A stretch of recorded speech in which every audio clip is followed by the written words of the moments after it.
Hello बच्चों, क्या हाल चाल आपके, कैसे हैं आप। आज हमारा आपके इंस्टीट्यूट के बुकलेट के मुताबिक सेक्शन बी की शुरुआत कर रहे हैं बच्चे, और इसको हम अब आगे की क्लास में लेके चलेंगे।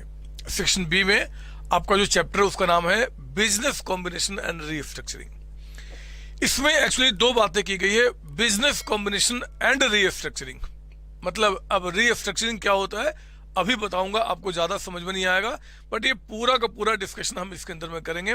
एग्जाम में इसका जो वेटेज आपको दिया गया है वो आपके 20 मार्क्स का है कम से कम, यानी कि 20 मार्क्स के तो क्वेश्चन इससे बनने ही बनने हैं। और ये आपका चैप्टर बहुत ज्यादा इंपॉर्टेंट है प्रैक्टिकल अप्रोच के लिए। मतलब एग्जाम में ज्यादा चांसेस है कि एक प्रैक्टिकल क्वेश्चन बनेगा और एक थ्योरी के रूप में इसके क्वेश्चन आ सकते हैं। प्रैक्टिकल में क्या पूछेगा हम उसका भी पूरा डिस्कशन करेंगे। मैंने कई सारे 60-70 करीब क्वेश्चंस बनाए हैं जो आपको क्लास में मुझे आपको कराना है।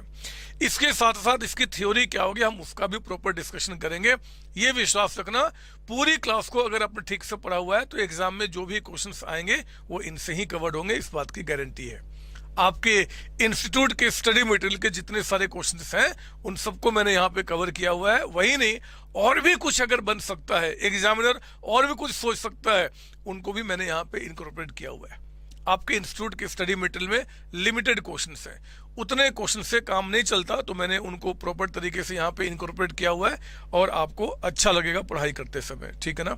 चलो मैं शुरुआत करता हूँ, मैं स्टार्ट करता हूँ।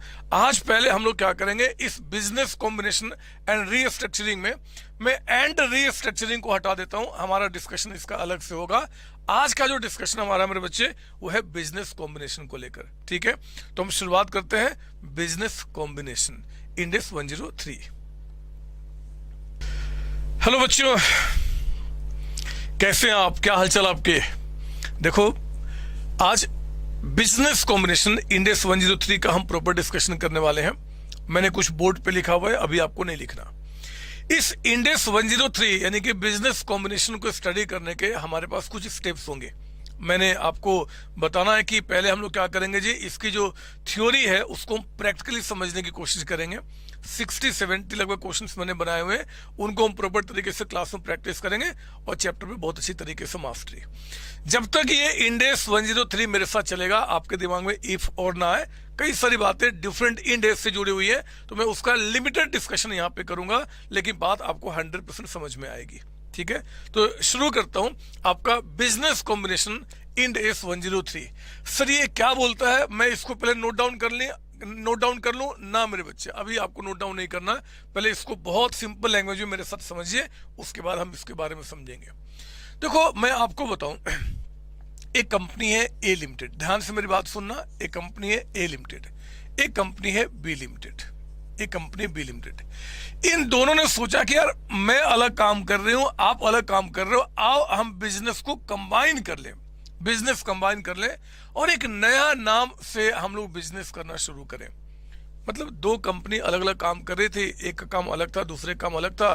वो चाहते हैं कि एक साथ मर्ज हो जाए, एक साथ मिल जाए और बिजनेस को आगे बढ़ाए। ये बिजनेस कॉम्बिनेशन होता है। आंध्रा बैंक और यूनियन बैंक ऑफ इंडिया मिलके एक नया कंपनी, उसने नया बैंक क्रिएट किया और फिर आगे बढ़ा, तो मेरे बच्चे बिजनेस कॉम्बिनेशन है। उसी तरीके से मैं आपको बताऊं, जैसे कि एक वोडाफोन, आपने नाम सुना हुआ है, वोडाफोन कंपनी। वोडाफोन ने पता है एक पहले कंपनी हुआ करती थी हच लिमिटेड। हच को क्या क्या उसने अपने साथ मिला लिया, हच का बिजनेस जो था उसको अपने साथ मिला लिया। ये भी हमारा बिजनेस कॉम्बिनेशन है। यही नहीं, मैं आपको बताऊं, सीओसी लिमिटेड का तो नाम सुना ही होगा। सीओसी ने क्या क्या रिलायंस को परचेज कर लिया मेरे बच्चे। रिलायंस लिमिटेड को मैं क्या क्या परचेज कर लिया, रिलायंस, सीओसी तो नाम सुना ही होगा, रिलायंस भी नाम सुना होगा।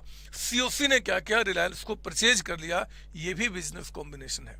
बिजनेस कॉम्बिनेशन का सर मतलब क्या होता है मेरे बच्चे, बिजनेस कॉम्बिनेशन का मतलब होता है कि एक जो एक्वायरर है, देखो इसको ना, इसको हम लोग यहाँ पे कहेंगे एक्वायरर, जिसने एक्वायर किया बिजनेस को, जिसने बिजनेस को एक्वायर किया।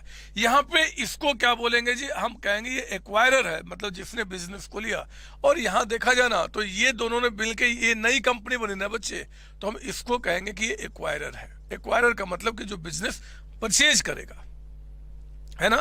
तो बिजनेस कॉम्बिनेशन के अंदर क्या होगा, एक एक्वायरर होगा और एक होगा एक्वायरी। एक्वायरी सर हम भी लिखे, पहले सुन लो मेरी बात, उसके बाद लिखते ना जो मन करेगा। एक एक्वायरर होगा, दूसरा एक्वायरी होगा, और ये जो एक्वायरर है ना, इस एक्वायरी के बिजनेस को ये क्या करेगा, परचेज कर लेगा। यानी कि ये कैसे जी, कंट्रोल करेगा, कंट्रोल आफ्टर परचेज। सर ठीक से समझाओ ना, मैं आपको बताता हूं। देखो सीओसी ने अगर रिलायंस के बिजनेस को परचेज किया, बिजनेस परचेज करने का मतलब होता है कि मैंने क्या किया, अब इन पे कंट्रोल करना शुरू कर दिया, ये बिजनेस मेरे अंडर में आ गया मेरे बच्चे। ये तब होता है जब हम लोग बिजनेस को परचेज करते हैं और उस पर हमारा कंट्रोल मेंटेन होता है। कंट्रोल तब मेंटेन होता है अगर आपके पास एटलीस्ट 51% वोटिंग पावर आपके पास आ जाता है ना, दूसरे कंपनी पे। अगर सीओसी ने पूरे 100% शेयर्स परचेज कर लिए, 90% शेयर्स परचेज कर लिया, 80% परचेज कर लिया, इवन मोर देन 50 यानी कि 51% शेयर भी परचेज कर लिया, तो हम जनरली मानते हैं कि भैया आपका इस पे कंट्रोल हो गया। तो अगर सीओसी ने इन पे कंट्रोल कर लिया है ना, कंट्रोल किस पे कंट्रोल कर लिया, एक्वायरी के बिजनेस पे, तो ये बिजनेस कॉम्बिनेशन के अंदर कवर किया जाएगा। आप देखो ना, यहाँ पे वोडाफोन ने क्या किया, हज को परचेज कर लिया। तो मेरे बच्चे वोडाफोन यहाँ पे एक्वायरर है, ये एक्वायरी है, इन्होंने इनके बिजनेस को परचेज कर लिया। क्या परचेज किया जी, हज के बिजनेस को परचेज कर लिया। और बिजनेस परचेज करने का मतलब आप इतना सिंपल शब्दों में समझना कि अगर आपका उस पर कंट्रोल आ गया, कंट्रोल आने का मतलब कि मोर देन 50% अगर आपका वोटिंग पावर है तो आपको यहाँ पे कहा जाएगा। अभी की बात करता हूँ, ऐसे कंट्रोल और भी कई तरीके से आते हैं। जरूरी नहीं है कि आपने 51% शेयर्स परचेज किया तभी आपके पास कंट्रोल आएगा। हो सकता है मेरे बच्चे कि मैंने क्या किया जी, इनका सिर्फ 10% शेयर्स मेरे पास है या कोई भी शेयर्स नहीं है, मैंने कोई शेयर्स परचेज नहीं किया, बट एक ऐसा एग्रीमेंट हुआ जिस एग्रीमेंट से मैं इस पे कंट्रोल करना शुरू कर दिया। इनके डायरेक्टर्स जो उनको अपॉइंट करना, इनका एक्टिविटी को कंट्रोल करना, वो मेरे हाथ में आ गया। किसी भी तरीके से अगर कंट्रोल आपके पास आएगा तो बिजनेस कॉम्बिनेशन यानी कि इंडेक्स 103 के मुताबिक आपकी अकाउंटिंग होगी। मैं आपको बता दूं कि फिलहाल जब तक कि हम इसके डिटेल थियोरिटिकल डिस्कशन में नहीं जाते हैं, तो जब भी मैं कहूं ना कि यार आपने इनको परचेज किया, तो इसका मतलब कि इन्होंने एटलीस्ट 51% शेयर्स इनका परचेज किया होगा। ठीक है ना बच्चे, तो आप जब 51% या उससे ज्यादा शेयर्स परचेज करते हैं तो आपका उस पर कंट्रोल आ जाता है ना। दूसरा, आपने इसका क्या परचेज किया, बिजनेस को परचेज किया। अब यहां पे हमारा जो इंडेक्स 103 है, ये बिजनेस को भी डिफाइन करता है कि एक्चुअली बिजनेस का मतलब क्या है, कैसे माने कि बिजनेस आपका हुआ। तो देखो सिंपल शब्दों में इतना अगर मैं आपको डिफाइन ना भी करूं तो भी आप बिजनेस का मतलब जानते हो। बिजनेस का मतलब होता है कि जहां पे कुछ इनपुट हो, उस इनपुट का यहां पे प्रोसेस हो और उस प्रोसेस से कुछ आउटपुट आए, जहां भी ये चीजें आपको नजर आएगी ना, कहना कि वो बिजनेस है। अब देखो ना, मैं इस डेफिनेशन में इनपुट प्रोसेस आउटपुट को नहीं जानता, मैं सिंपल शब्दों में आपसे बात करता हूं। मुझे बताओ कि क्या सीओसी एजुकेशन एक बिजनेस है कि नहीं है। सर ये तो बिजनेस है।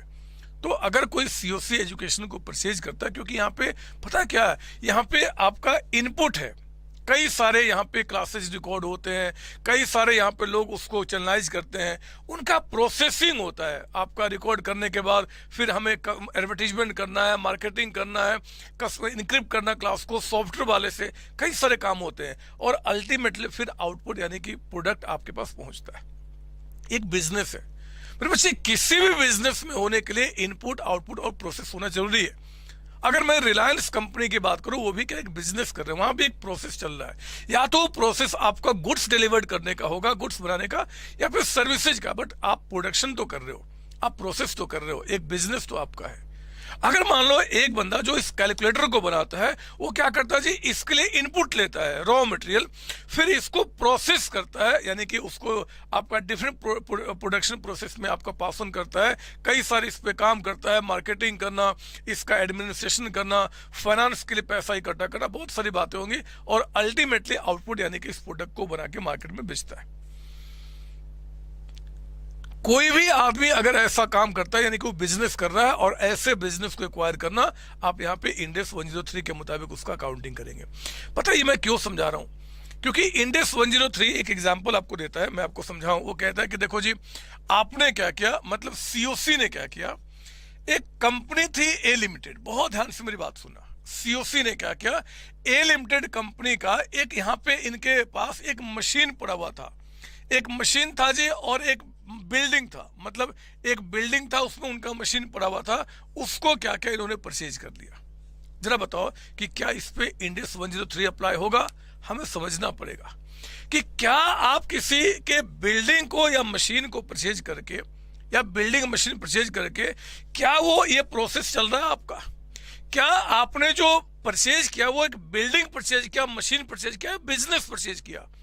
बिजनेस परचेज तभी मानेंगे जब पूरा का पूरा एक्टिविटी रन कर रहा हो, पूरा का पूरा एक्टिविटी, यानी कि किसी के पूरे एक्टिविटी को परचेज कर लेना, यानी कि या फिर किसी बिजनेस के उस पार्ट को परचेज करना जो अपने आप में एक बिजनेस है, एक बिजनेस सेगमेंट है, मतलब एक पार्ट ऑफ बिजनेस है जिसके थ्रू भी बिजनेस हो रहा है। तो मेरे बच्चे, तब आप बिजनेस कहते हैं। अगर मैं इनका सिर्फ बिल्डिंग मशीन परचेज कर लेता हूं, या फिर इनके पास जितने एसेट्स उसमें से 5-6 एसेट्स परचेज कर लेता हूं, और मैं कहता हूं कि यार मैंने तो बिजनेस परचेज किया, ऐसा नहीं होगा मेरे बच्चे। यहां पे आपने एसेट्स को परचेज किया है, और एसेट्स को परचेज करना इंडेक्स 16 के मुताबिक अकाउंटिंग होगा, या जिस आपका रिस्पेक्टिव इंडेक्स में वो आपका एसेट्स पड़ेगा उनके मुताबिक।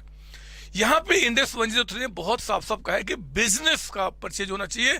बिजनेस का मतलब होता है कि आपका इनपुट, प्रोसेस, आउटपुट, पूरा ये सेगमेंट। एक कंपनी थी रिलायंस, उनके 10 तरीके के बिजनेस चल रहे हैं, वो पेट्रो में भी है, टेलीकम्युनिकेशन में भी है, रिलायंस फ्रेश भी है, पता नहीं कहाँ कहाँ है। मैंने क्या किया, उनका रिलायंस फ्रेश का बिजनेस परचेज कर लिया। अब देख रहे हो, जैसे मैंने कहा ना रिलायंस फ्रेश, तो आपका दिमाग में क्या आया? वो पूरा का पूरा एक ऐसा सेगमेंट मैंने परचेज कर लिया जो अपने आप में एक बिजनेस है।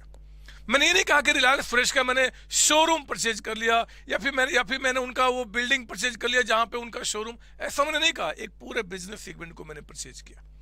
तो जहां पे भी आपको लगता है कि यार जिस चीज को आप परचेज करो उसमें पूरी एक्टिविटी रन हो रही है, तो आप कहना कि इंडेक्स 103 उस पर काम करेगा।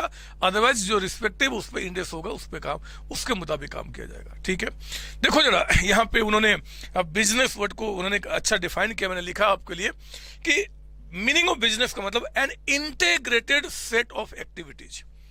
इंटीग्रेटेड सेट ऑफ एक्टिविटीज का मतलब होता है एक साथ जुड़े हुए जो एक्टिविटीज है, मतलब वो प्रोसेस, जुड़े हुए प्रोसेस, आपका activities that is capable of being conducted and managed for the purpose of providing a return in the form of dividend.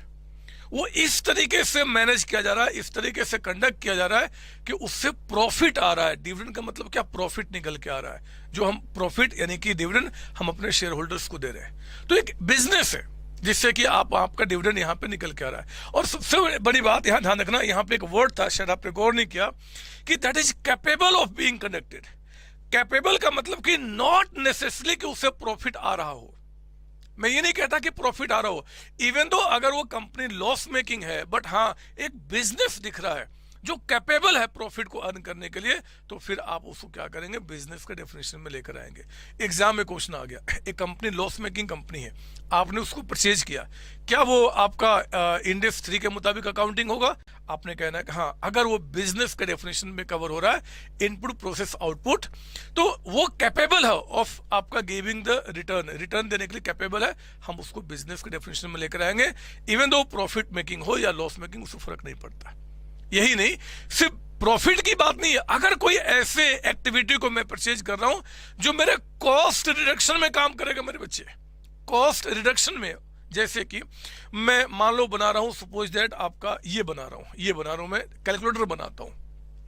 मैंने एक ऐसे एंटिटी को परचेज किया जो इसके रॉ मटेरियल्स को बनाते हैं, तो अगर मैं उनके रॉ मटेरियल्स को लेकर मैं इस बिजनेस में यूज करूंगा तो वो भी मेरा एक बिजनेस परचेज ही माना जाएगा, क्योंकि वो अल्टीमेटली कहा जाए तो हमारा डिविडेंड देने में ही हेल्प कर रहा है। लेकिन अगर हम उस सेगमेंट को देखें सिर्फ वहां पे, तो वो हमें क्या कर रहा है जी? इसमें कॉस्ट रिडक्शन में आपको हेल्प करेगा। आपकी एफिशिएंसी को बढ़ाने में आपको हेल्प करेगा। तो जरूरी नहीं कि आप जिस बिजनेस को परचेज कर रहे हो वो प्रॉफिट ही आपको देगा। अगर आपके अपने मेन बिजनेस का जो आपका कॉस्ट है उसको रिडक्शन करने में भी अगर आपको हेल्प कर रहा है तो भी वो बिजनेस के ही डेफिनेशन में आएगा। जरा सुनो ना दोबारा, बिजनेस का मतलब an integrated set of activities that is capable of being conducted and manage for the purpose of providing a return in the form of dividend, lower cost या फिर लोअर कॉस्ट, अभी जो बता रहा था आपका कोई ऐसा सेगमेंट परचेज करना जो आपको आपके रॉ मटेरियल प्रोवाइड कराता है, और other economic benefit directly to the investors. Sir other economic benefit, हाँ मेरे बच्चे, कभी कभी मैं ऐसी कंपनी को परचेज करता हूं जो कि लॉस मेकिंग कंपनी है, अब उसके लॉसेज को मैं अपने प्रॉफिट से सेटअप करा देता हूं। इससे क्या होगा कि जितना टैक्स गवर्नमेंट को पे करना था वो नहीं पे होगा, तो अल्टीमेटली फायदा किसको होगा? इन्वेस्टर्स यानी कि कंपनी को होगा। ये सब कुछ किसी भी मोटिव से अगर आपने कोई ऐसी चीजों को परचेज किया है जो बिजनेस के डेफिनेशन में फिट होती है तो बिजनेस के कैटेगरी में आएगी। क्लियर यहां तक? ये सर, तो इंडेक्स 103 कहता है कि देखो जी, यहां सुनना मेरी बात, कहता है कि अप्लाइज टू ए ट्रांजेक्शन और event in which N acquirer, ये देखो ये एक्वायरर थे, है ना, ये एक्वायरर है जो मतलब जो अभी चल रहे मार्केट में, है ना, acquirer obtains control of one और मोर बिजनेस। वन और मोर बिजनेस का मतलब हो गया इन्होंने इस पे कंट्रोल किया जी, एक बिजनेस पे, इन्होंने इस पे कंट्रोल किया एक बिजनेस पे, यहाँ पे इन्होंने दो बिजनेस पे, दो या दो से ज्यादा, वन और मोर का बिजनेस पे कंट्रोल करना, वो यहाँ पे कवर होगा। तो एक्वायरर का मतलब क्या हो गया? जो बंदा बिजनेस को परचेज कर रहा है। एक्वायरी का मतलब जिसके बिजनेस को मैं परचेज कर रहा हूं या जिसके बिजनेस पे कंट्रोल कर रहा हूं। कंट्रोल का मतलब ही मैंने आपको बता दिया मेरे बच्चे कि अभी आपको समझना है कि जब 51% वोटिंग राइट्स हमारे पास आ जाएगा और हमें प्रैक्टिकल क्वेश्चन को करने के लिए ये कब हमारे पास आएगा? जब एटलीस्ट उस कंपनी में हमारी होल्डिंग इक्विटी शेयर्स में 51% या उससे ज्यादा हो जाती है। और भी इसके एक्सेप्शन है, कई सारी बातें हैं, बट वो थ्योरी के लिए मैं आगे आपको धीरे धीरे समझाते चलूंगा, आपको खुद समझ में आ जाएगा, कुछ चिंता नहीं करना यहाँ पे। तो ये आपको समझ में आया ना मैंने क्या बताया? ये सर। अच्छा, ये जो बिजनेस को जो आप परचेज करोगे, चाहे सीओसी ने परचेज किया, चाहे वोडाफोन ने, चाहे आपका एक्स लिमिटेड ने, इसका अकाउंटिंग कैसे होगा, इसका रिकॉर्डिंग कैसे होगा? मेरे प्यारे बच्चों, हमारा इंड एस जो आपका 103 है, ये दो मेथड आपको सजेस्ट करता है कि अगर आपको अकाउंटिंग करना है तो दो मेथड है। कौन कौन सा? एक है आपका यहाँ पे एक्विजिशन मेथड और दूसरा है पूलिंग ऑफ इंटरेस्ट मेथड। हमने अभी, आपने अगर AS14 पढ़ा हुआ है, AS14 जो इसके पैरेलल हमारे इंडियन गैप में, अभी उसको दिमाग से बिल्कुल हटा देना। बिल्कुल मैं इस तरीके से आपको लेके चल रहा हूं कि आप कुछ नहीं जानते, AS14 कभी पढ़ा ही नहीं, तब आपको और ज्यादा यहाँ पे समझ में आएगा, बातें और यहाँ पे क्लियर होंगी। तो ध्यान देना, accounting and reporting is better दो आपका, एक तो एक्विजिशन मेथड, दूसरा pooling of interest method. Pooling of interest method also called business combination under common control. Sir ये क्या है? एक्चुअली मैं आपको बताऊं, जैसे आंध्रा बैंक है और यूनियन बैंक ऑफ इंडिया है, इन दोनों ने मिलकर एक नई कंपनी फॉर्म की। एक एग्जांपल दे रहा हूं। अब वो जो नई कंपनी फॉर्म हुई ना बच्चे, उसमें मालिक कौन है, शेयर होल्डर्स कौन है? तो कहते हैं कि आंध्रा बैंक और यूनियन बैंक के शेयर होल्डर्स ही वहां पे मालिक है। एक एग्जांपल आपको दे रहा हूं। तो अगर दो कंपनी ने मिलकर एक नई कंपनी फॉर्म किया और इसके जो शेयर होल्डर्स यानी कि मालिक है वही यहां पे भी मालिक आपके हैं, मतलब कॉमन कंट्रोल है ना, मतलब जो यहाँ पे थे उन्हीं के कंट्रोल में यहाँ पे है जी, तो हम कहते हैं यहाँ पे business combination under common control. और इसका अकाउंटिंग कैसे होगा हम अलग से सीखेंगे। Pulling of interest method, common control की बात अलग से सीखेंगे। अभी पता हम क्या सीखेंगे? वोडाफोन ने इनको परचेज कर लिया, सीओसी ने रिलायंस को परचेज कर लिया, सीओसी ने टाटा को परचेज कर लिया, सीओसी ने विप्रो को परचेज कर लिया, मतलब जहां देखो वहां पे सीओसी आ गई, उसने सबको परचेज कर लिया। तो इसकी अकाउंटिंग कैसे होगी वही मैं आपको सिखाऊंगा। एक्चुअली ये मतलब इंडेक्स मेरे लिए है, 103 मेरे लिए है, आपके लिए नहीं, क्योंकि कल को आप भी कल को कंपनी स्टार्ट करोगे तो उसको भी मैं खरीद लूंगा। समझो मेरी बात? तो ये अकाउंटिंग कैसे होगा हम एक्चुअली उसी के बारे में सीखने की कोशिश कर रहे हैं, है ना। तो मैं आगे बढ़ता हूं। अब ध्यान देना, यहां पे हमारे पास दो मेथड थे, एक कौन सा था? एक्विजिशन मेथड, दूसरा पुलिंग ऑफ इंटरेस्ट। तो पुलिंग ऑफ इंटरेस्ट यानी कि जहां पे बिजनेस कॉम्बिनेशन होगा अंडर कॉमन कंट्रोल, मतलब जो इसके शेयर होल्डर्स हैं और इसके शेयर होल्डर से दोनों ने मिलकर एक कंपनी को फॉर्म किया जी, और यही मालिक यहां भी है। तो हम अभी उसका अकाउंटिंग अलग से सीखेंगे। हम बाकी अकाउंटिंग की बात कर रहे हैं जिसमें हम एक्विजिशन मेथड को फॉलो करेंगे ना। एक्विजिशन मेथड में हमें क्या करना होगा, हमें इंड एस 103 क्या बोलता है देखो जी, आप इससे जब अकाउंटिंग करोगे तो आपके संतोष सर जो बातें आपको बताने वाले उसको फॉलो कर लेना।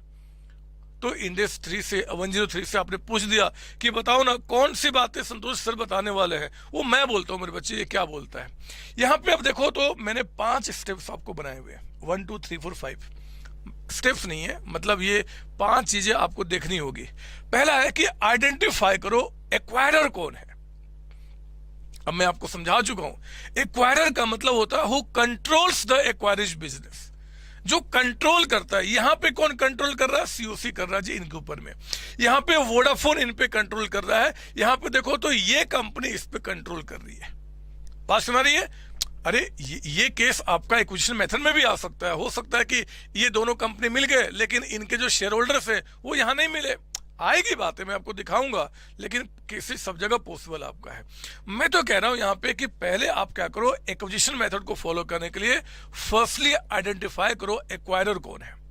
अगर मैं इसमें इन डेप्थ ना जाऊं, मतलब बहुत मैं अंदर जाके बातें ना करूं, तो एक्वायरर का मतलब होगा मेरे बच्चे जिसने कंपनी को परचेज किया है, वो नई कंपनी जिसका एग्जिस्टेंस अभी दिख रहा है आपको, जो अभी मार्केट में एग्जिस्ट कर रही है, वही आपका यहाँ पे क्या होगा, एक्वायरर होगा।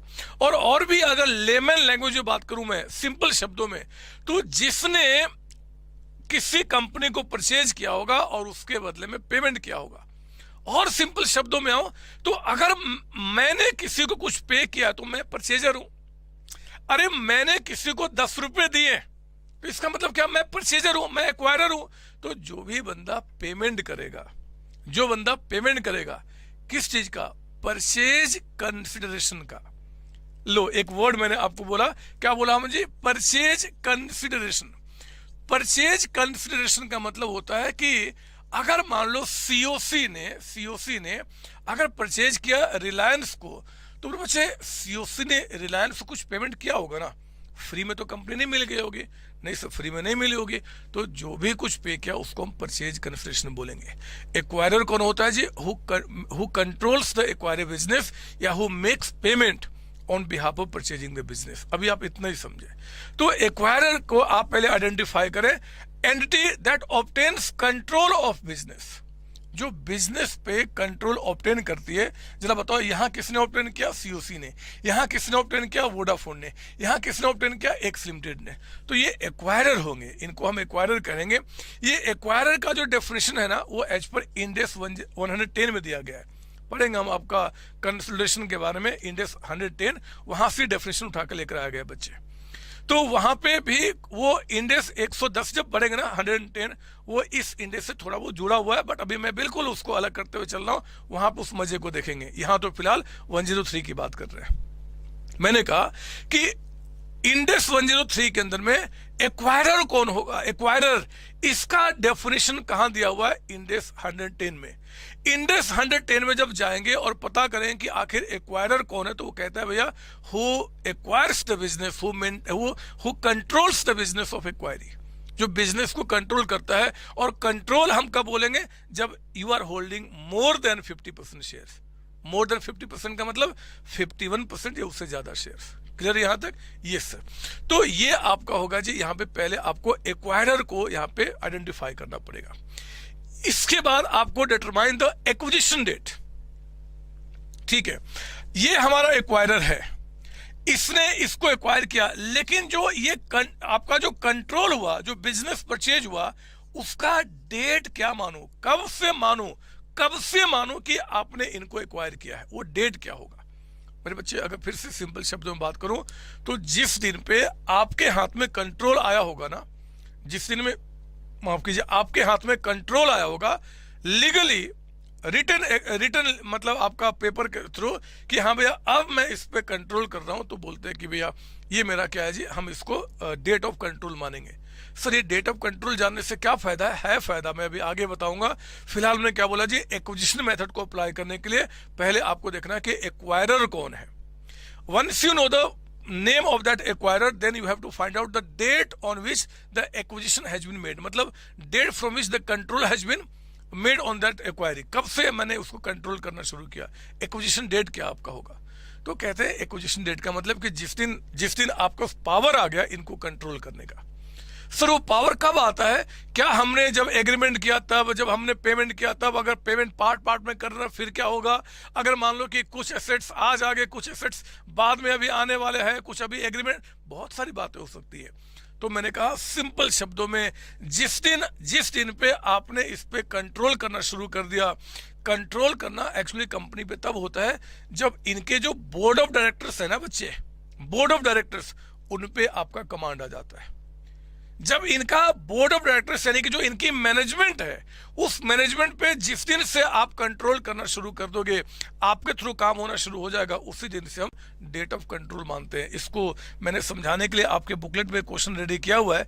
आप जरा आइए मेरे बुकलेट में क्वेश्चन नंबर 8 एक बार चेक करेंगे आप, क्वेश्चन नंबर 8 क्या बोलता है। इसके ऊपर में एक केस है जो शायद एग्जाम में बन जाए, तो आप देखो ना मेरे साथ क्वेश्चन नंबर 8 जल्दी से देखेंगे आप अपने बुकलेट के अंदर में क्वेश्चन नंबर 8 क्या बता रहा है। एग्जाम के लिए बहुत इंपॉर्टेंट क्वेश्चन है, हो सकता है कि क्वेश्चन आ जाए। पढ़ो ना 8 नंबर ए, क्वेश्चन नंबर 8 मिल गया आपको, मिल गया, यस सर। नहीं मिला तो वीडियो पॉज करो, ढूंढो और फिर अब शुरू करो। आइए जरा पढ़ेंगे आप 8 क्वेश्चन क्या बता रहा है। सीओसी एजुकेशन लिमिटेड, नाम सुनते ही मजा आ जाता मुझे, है ना। देखो ना, अब आप जो बता रहा था ना, पता नहीं आज लग रहा है कि सरस्वती माँ मेरे जीवा पे बैठी हुई है, जब मैं जो भी कुछ बोलता हूँ वो सच हो जाता है। मैंने बोर्ड पे लिखा, क्वेश्चन में भी आ गया। कहता है कि COC education limited acquire 80% interest in Microsoft. Microsoft नाम सुना होगा आपने, हमने 80% इंटरेस्ट एक्वायर किया। एक मिनट, क्या आपने 80% जो इंटरेस्ट एक्वायर किया तो क्या कंट्रोल हुआ आपके ऊपर? ये सर, कंट्रोल आपने कहा था जब यू होल्ड मोर देन 50%। यहाँ तो 80% शेयर एक्वायर किया तो माइक्रोसॉफ्ट पे now control has come. But what will be that date from which the control will be maintained? कहता है कि relevant dates are date of share holders agreement, जिस दिन शेयर होल्डर्स का एग्रीमेंट हुआ कि हाँ भैया आप इतने 80% शेयर्स आप उसमें लेंगे, वो 1 जून है। Appointment date as per the share holders agreement, appointed date, जिस दिन पे अपॉइंटेड हुआ कि हाँ जी सीओसी आपका जो है अब इसमें कंफर्म्ड है कि आपका यहाँ पे शेयर्स लेंगे, वो क्या बता रहा है? 1 अप्रैल। ठीक है। Date of obtaining control over the board representation, मैंने कहा ना बोर्ड रिप्रेजेंटेशन मतलब इनके जो बोर्ड ऑफ डायरेक्टर्स हैं उनके ऊपर में आपने क्या किया जी? कंट्रोल ऑब्टेन किया, मतलब अब आपके मुताबिक काम हो रहा है। वो डेट कहता है कि 1 जुलाई है। डेट ऑफ पेमेंट, आपने जो कंसिडरेशन पे किया, परचेज कंसिडरेशन जो आपने पे किया, वो कहता है कि 15 जुलाई है। और date of transfer of shares to COC, जो शेयर जो थे माइक्रोसॉफ्ट के 80% जो इनको ट्रांसफर किया गया, वो 1 अगस्त। बताओ डेट ऑफ एक्विजिशन कब से काउंट किया जाएगा? हमने कहा है आपको जिस दिन आपका कंट्रोल मेंटेन हुआ। कंट्रोल मेंटेन करने का मतलब मेरे बच्चे, आप उनके वर्किंग में अब आप पार्टिसिपेट करना शुरू कर दिए। और डेट हमें क्या दिख रहा है? The date of obtaining control over the board representation, that is on 1 July 2021। तो आप यहाँ पे 1 जुलाई 2021 को आप बोलेंगे कि ये एक्विजिशन डेट है। बाकी बातें कैसे आप इसको पढ़ के लिख लेंगे, आप वही बातें समझा रहे हैं, कुछ नया नहीं है। ठीक है ना, कोई डाउट इसके अंदर में? नहीं सर। तो मैंने कहा जी पहले तो आपका एक्वायरर को पता कीजिए, फिर acquisition date. Now calculate purchase consideration. अब आपका तीसरा स्टेप होगा कि ये पता करने के लिए कि भैया ये कंपनी जो आपका बिकी है, ये जो आपका रिलायंस बिक गई, ये जो हज बिक गई, आखिर इसका कीमत कितना तय किया जाएगा? कीमत, मेरे प्यारे बच्चों, मैंने कई सारे क्वेश्चंस आपके लिए बनाए हैं, मैं उनका डिस्कशन करूंगा, लेकिन उसके पहले इसको मिटा के मैं कुछ समझाना चाहता हूं। सर इसको लिख ले, थोड़ा सा ठहरो ना, मैंने यहाँ जगह छोड़ा है ना, अब जब मैं जो यहाँ पे कराऊंगा आप मेरे साथ करो, उसको छोड़ो, हम उसको बाद में देखेंगे। है अभी समय हमारे पास आपके साथ समय गुजारने के लिए, अभी छोड़ो उसको। आप यहाँ सुनिए मेरी बात, मैं क्या बता रहा हूँ। आप हेडिंग लिखो, एक काम करना, अपने रजिस्टर का जितना देख रहे हो जगह की रिक्वायरमेंट होगी ना, उतना जगह छोड़ दो आप, और उसके बाद लिखो आप यहाँ पे हेडिंग डालेंगे परचेज कंसिडरेशन। परचेज कंसिडरेशन लिखेंगे आप यहाँ पे, परचेज कंसिडरेशन। सर ये पहले हेडिंग डाल दो परचेज कंसिडरेशन, इसके अंदर लिखो आप यहाँ पे मीनिंग ऑफ, इसको शॉर्ट में अगर पीसी कहूं तो आप बुरा नहीं मानना, क्योंकि इवन एग्जाम में भी कहता है कि पीसी यानी कि परचेज कंसिडरेशन। लिखेंगे आप यहाँ पे it is the amount, it is the amount, लिखेंगे आप मेरे साथ, it is the amount payable by payable oblique paid कर दो, payable oblique paid by, it is the amount payable oblique paid by the acquirer entity, या the acquirer कर दो, सिर्फ एक्वायरर, जिसने एक्वायर किया, by the acquirer to the equity share holders, to the equity share holders, to the equity share holders of एक्वायरीज entity, है ना। फिर बच्चे एक्वायरीज बिजनेस कर देता हूं, ज्यादा अच्छा लगेगा, एक्वायरीज बिजनेस कहता है यहां पे, ध्यान रखेंगे, पीसी का मतलब होता है it is the amount payable या पेड बाय द एक्वायरर, मतलब जो कंपनी जिसने परचेज किया, to the equity share holders of acquiree business. मैंने एक बात ध्यान देना, मैंने यहां पे बात किया इक्विटी शेयर होल्डर्स। कंपनी में दो तरीके के ओनर होते हैं, प्रेफरेंस और इक्विटी। क्योंकि आप इंडेक्स की स्टडी कर रहे हो और इंडेक्स 1 को आपने पढ़ते समय देखा था कि मेरे बच्चे इंडेक्स 1 के मुताबिक, या कह दो इंडेक्स के मुताबिक, प्रेफरेंस शेयर होल्डर्स जो है ना वो कंपनी के मालिक नहीं होते इफ दे आर रिडीमेबल, है ना। यहां पे जो इरिडीमेबल है, जो परमानेंट सोर्स है कंपनी में ओनर इक्विटी का, आपका पैसे का, वही यहां पे क्या होगा, ओनर कहा जाएगा।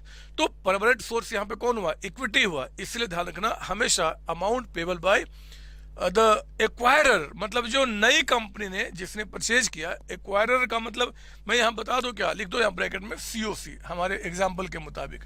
और यहां पे एक्वायरी का मतलब क्या हो गया, रिलायंस। तो रिलायंस के बिजनेस को जो आपने परचेज किया, तो उनके इक्विटी यानी कि मालिक को जो भी कुछ पे किया, हम उसको बोलेंगे परचेज कंसिडरेशन। मैंने इस परचेज कंसिडरेशन पे अभी बहुत सारी बातें आने वाली हैं, लेकिन उसके पहले सिंपल शब्दों में कुछ क्वेश्चंस मैंने बनाया हुआ है। आप जरा आ जाओ बुकलेट का क्वेश्चन नंबर 17, जरा समझते हैं कि ये परचेज कंसिडरेशन कैसे निकाले जाते हैं और क्या क्या इसका मतलब होता है। आओ ना, आप जरा बुकलेट में क्वेश्चन नंबर 17 एक बार मेरे साथ देखिए, यहां से क्लियरिटी आनी शुरू हो जाएगी, है ना। बस ध्यान रखना कि जो भी कुछ आप नई कंपनी के शेयर होल्डर्स को पे करते हो ना बच्चे, हम उसको परचेज कंसिडरेशन बोलते हैं। पढ़ेंगे आप यहां पे 17 क्वेश्चन क्या बता रहा है, कहता है कि balance sheet of Hutch limited as on 31 March 2021 is given below. Hutch company मतलब मैंने आपको यहाँ पे वो एक्वायरी कंपनी की बात की है जो बिक रही है। एक्चुअली इसका लैंड बिल्डिंग है, मशीन है, फर्नीचर है, डेटर्स है, कैश है, गुडविल है आपको यहाँ पे। इनके इक्विटी शेयर कैपिटल है, प्रेफरेंस शेयर कैपिटल है, जनरल रिजर्व बता रहा है, डिवेंचर्स है और क्रेडिटर्स बताया जा रहा है आपको, ठीक है ना।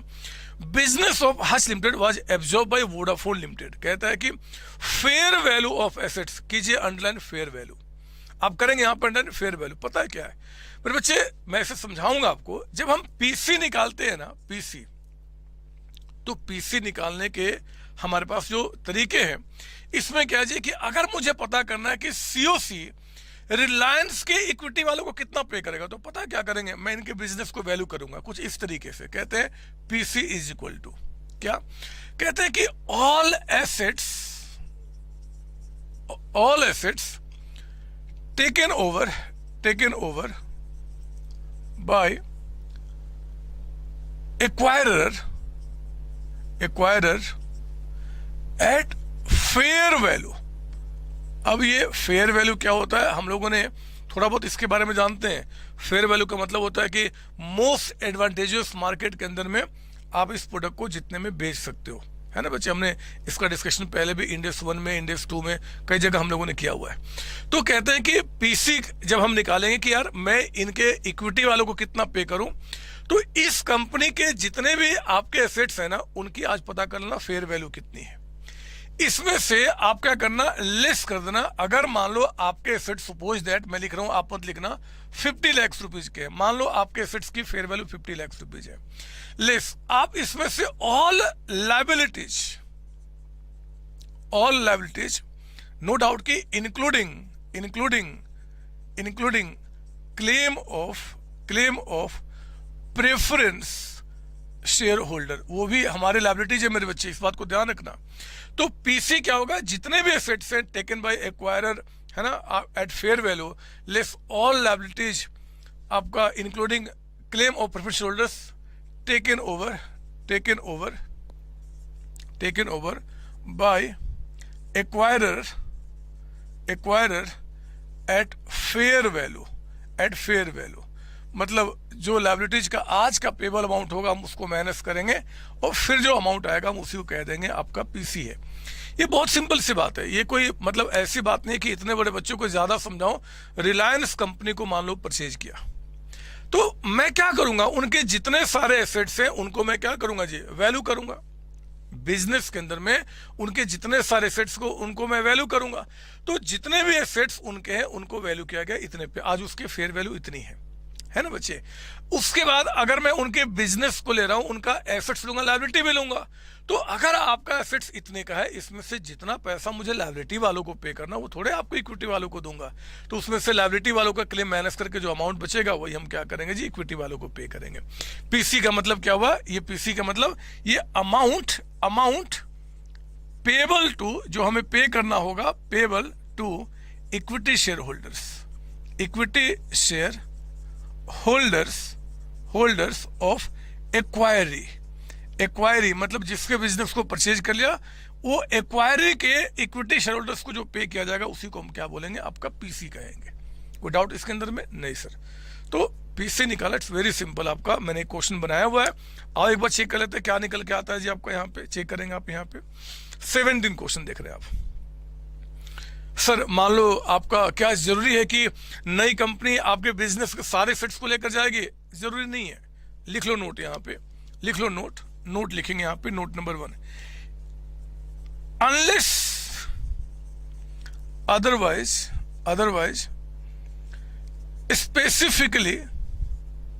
specifically mention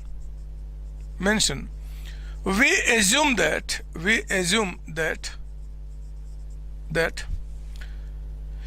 acquirer has taken all assets and liabilities of business of acquiree. मतलब पॉसिबिलिटी है मेरे बच्चे, पॉसिबिलिटी है कि भैया मैं आपका सारा एसेट्स लेके जाऊंगा बट मशीन आपका काम करे मैं उसको टेक ओवर नहीं करूंगा, मैंने बाकी सारा सेगमेंट ले लिया। ये भी बिजनेस परचेज हुआ क्योंकि मैं पूरे प्रोसेस को परचेज कर रहा हूं एक्सेप्ट मशीन। ये पॉसिबिलिटी है कि मैं आपके सारे एसेट्स लायबिलिटी को टेक ओवर करूंगा, इस लायबिलिटी को टेक ओवर नहीं करूंगा, आप खुद पेमेंट कर देना जी, है ना। तो पॉसिबिलिटीज है, लेकिन कुछ क्वेश्चन में ना बताए तो आपको यही मानना है एग्जाम के लिए कि सारे एसेट्स और सारी लायबिलिटी वो लेकर गया। अगर मान लो नोट नंबर 2 लिखेंगे, क्योंकि यहां पे क्या होता है कि हमारे जो एसेट्स है, लायबिलिटी है, they are taken over at the fair value. आज के डेट पे उसकी वैल्यू क्या है जी, फेयर वैल्यू, चाहे एसेट्स हो चाहे लायबिलिटी हो। तो अगर मान लो क्वेश्चन के अंदर में किसी पर्टिकुलर एसेट्स का फेयर वैल्यू ना बताए, फिर क्या करेंगे, तो लिखेंगे आप यहाँ पे पॉइंट नंबर 2 के अंदर में, if fair value of any specific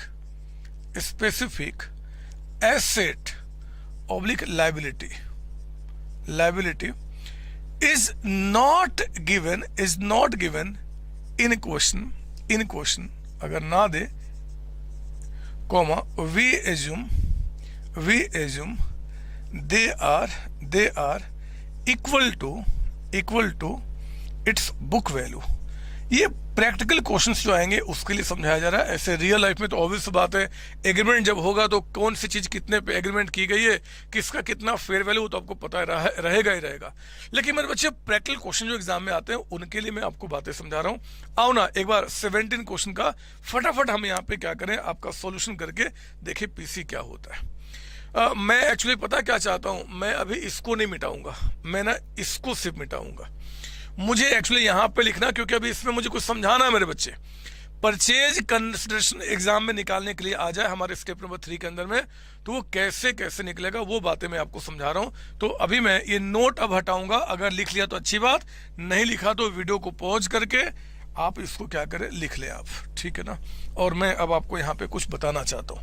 आओ जरा, आज तो इस चैप्टर पे इतना हमें कमांड कर लेना है ना कि बस दुनिया में बस एक ही इंसान दिखे, वो आप, और कुछ नहीं।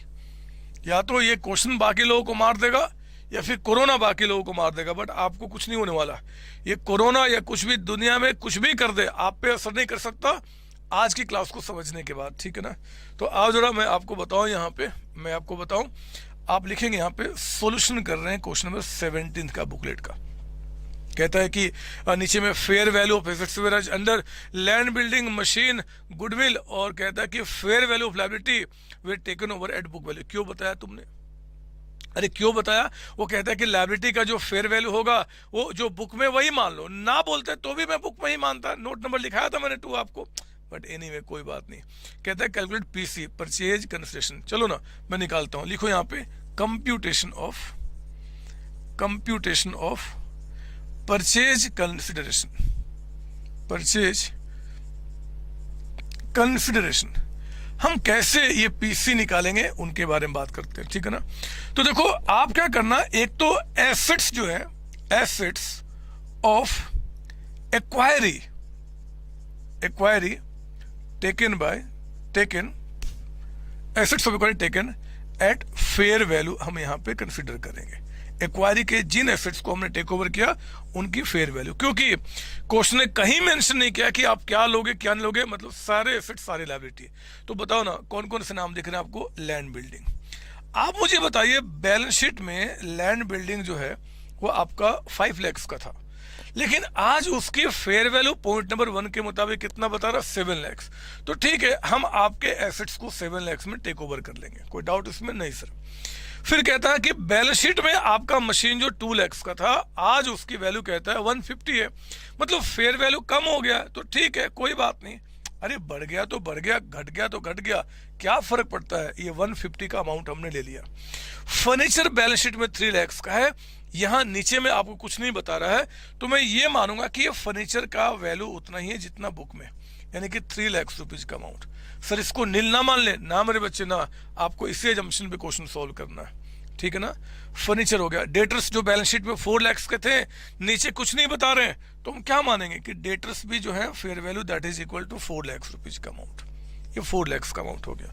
फिर कहता है आपका यहाँ पे कैश 2 लाख रुपीज, नीचे कुछ ना बताया तो कैश उतना ही आपका, यानी कि 2 लाख रुपीज का अमाउंट।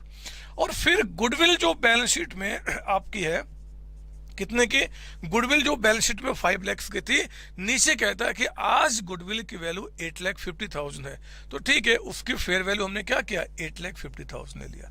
कोई डाउट इसमें नहीं सर। तो जो आपके एसेट से जरा बताओ ऐड करके कि आखिर कितने के निकल के आए जी टोटल, है ना। आप सीओसी क्या कर रहा है, अगर मान लो, माफ कीजिए सीओसी नहीं, वोडाफोन यहाँ पे हज को परचेज कर रहा है, तो हज के सारे एसेट्स, बिजनेस का मतलब क्या, सब मेरे साथ आ गया। तो बताओ कितना हो गया आपका 26 लाख का अमाउंट, ये 26 लाख रुपीज का अमाउंट निकल गया। कोई डाउट नहीं सर, ठीक है। इसमें से हम क्या करेंगे जी, लेस कर देंगे liabilities of acquiree taken at fair value, है ना। जितना लायबिलिटी को, जिन जिन लायबिलिटी को हमने टेक ओवर किया है उसके फेयर वैल्यू, और सब कुछ लिया हमने। तो लायबिलिटी में क्या दिख रहा है, एक तो क्रेडिटर्स मुझे दिख रहे हैं, क्रेडिटर्स यहाँ पे दिख रहे हैं, हमें 10% डिवेंचर्स यहाँ पे दिख रहा है, और यही नहीं मुझे तो प्रेफरेंस शेयर कैपिटल भी दिख रहा है। मेरे बच्चे प्रेफरेंस शेयर कैपिटल भी क्या, लायबिलिटी ही तो है, फाइनेंशियल लायबिलिटी बताया मैंने आपको इंडेक्स 101 के अंदर में, माफ कीजिए इंडेक्स 1 के अंदर में। तो मुझे ये बताओ कि आपके लायबिलिटी में क्रेडिटर्स कितना, 3 लाख, पे कितना करना है, कुछ भी नहीं कहता है, तो 3 लाख रुपीज।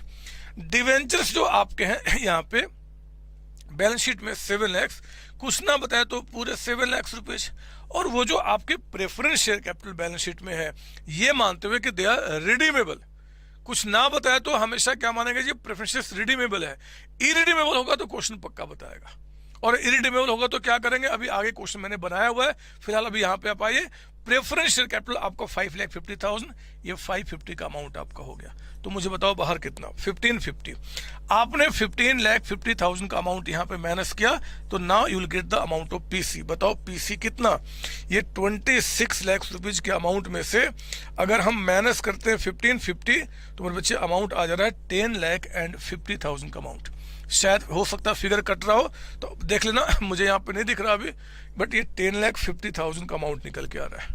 कट रहा फिगर? नहीं कट रहा, ठीक है। तो 10,50,000 आपका यहाँ पे निकल के आया। ये पीसी हो गया मेरे बच्चे, मतलब परचेज कंसिडरेशन। कोई डाउट नहीं सर? मैं कुछ अब आपको समझाना चाहता हूँ।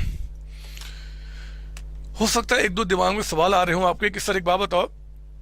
पहला सवाल, ये तो आपका डिवेंचर्स के आगे 10% रेट ऑफ इंटरेस्ट लिखा, उसको कुछ नहीं करेंगे? ऑब्वियस बात नहीं करेंगे। कुछ पेबल होता तो ऑब्वियस क्वेश्चन बताता, ना बताया तो मैंने लिख दिया था जी बुक में जितना उतना ही मानेंगे, तो वही रहा। प्रेफरेंस शेयर कैपिटल भी हमने हटा दिया। सर ये रिजर्व तो इक्विटी वालों का है, वो थोड़े प्रेफरेंस आपका किसी का होता है जी। तो अगर उसमें प्रेफरेंस का कुछ हिस्सा होता तो क्वेश्चन बताता, ना बताया तो हमेशा इक्विटी वालों का मानेंगे, मतलब वो आपका लायबिलिटी नहीं है। तो हमने एसेट्स माइनस लायबिलिटी, ये 1050। कोई डाउट नहीं सर? अब ध्यान से मेरी बात सुनो, मेरे बच्चे। परचेज कंसिडरेशन एग्जाम में अगर आ जाता निकालने के लिए तो आप ध्यान रखना, this is the way to find out the PC. कुछ लोग और अगर मैं AS14 की बात करूं ना, AS14 की बात, तो कुछ लोग इसको कहते हैं, इस मेथड को, ये जो मेथड आपका है नेट एसेट्स मेथड है ना, ये इंडेक्स के अंदर में मेंशन नहीं है कि this is net assets method, but मान लो है ना, कहीं भी ऐसा नाम मेंशन नहीं है। नेट एसेट्स का मतलब क्या जी? Assets minus liability. सिंपल सी बात आपको निकल के आ रही है कि एसेट्स जितने पे हमने टेक ओवर किया, लायबिलिटी और पीसी निकल के आया। ठीक है, मतलब इसलिए बता दिया कि कहीं एग्जाम में आ जाए कि भैया कंपनी का नेट एसेट्स इतना है। अभी आएगा, मैं आपको दिखाऊंगा कि जिस कंपनी को आपने परचेज किया उसका नेट एसेट्स जो है 10,50,000 का है। इसका मतलब क्या? इसका मतलब कि एसेट्स में लायबिलिटी के फेयर वैल्यू को माइनस करने के बाद का अमाउंट बता रहा है। ठीक है, यस सर। अब सुनो, यहां पे नजर यहां आपसे कुछ बात कर रहा हूं। एक बात बताओ कि अगर वोडाफोन ने हज कंपनी को परचेज कर लिया और वोडाफोन ने कहा हज को कि देखो जी हम ये 10,50,000 पे करेंगे, मुझे बताओ ये 10,50,000 किसको पे किया जाएगा? बोलो।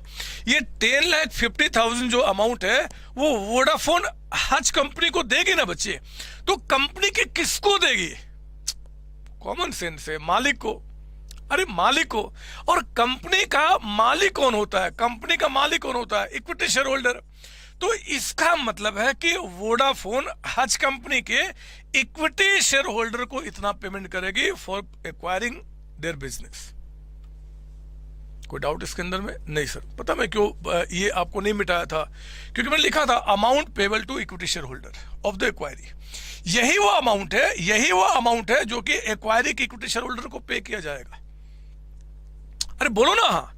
ये जो मेथड आपको मैंने बता दिया ना, हमने क्या बोला जी? हो सकता है लोग यानी कि एग्जाम में कह दे कि नेट एसेट मेथड से आप पीसी निकालो, तो आप परेशान थोड़े होंगे। नेट एसेट का मतलब कि एसेट्स माइनस लायबिलिटी। लिख लो यहाँ पे आप, इसको नेट एसेट कहते हैं। और पीसी जो निकल गया, to whom this amount will be paid to the equity share holder the owner of that acquiree companies. Clear? Yes sir. पता मैं क्या बताना चाहता हूँ, एग्जाम में कभी कभी क्या करता है, अक्सर क्या करता है, एक्चुअली अक्सर की बात करता हूं, वो हज कंपनी का एसेट्स कितने में बिका, हज कंपनी के लायबिलिटी को कितना पे करना है, क्वेश्चन आपको नहीं बताता। वो नहीं बोलेगा कि भैया एसेट्स को इतना पीसी निकालने के लिए, पता क्या करेगा? वो आपको साफ साफ शब्दों में ये बता देगा कि इनके जो इक्विटी शेयर होल्डर है ना, हम उनको कितना कितना और क्या क्या देंगे। मतलब सर मैं आपको समझाता हूं, इसको मिटा दूं पहले। ये सर लो, मैंने इसको मिटा दिया। अब आप ना मेरे साथ मेरे जैसे आप सोचना शुरू करेंगे।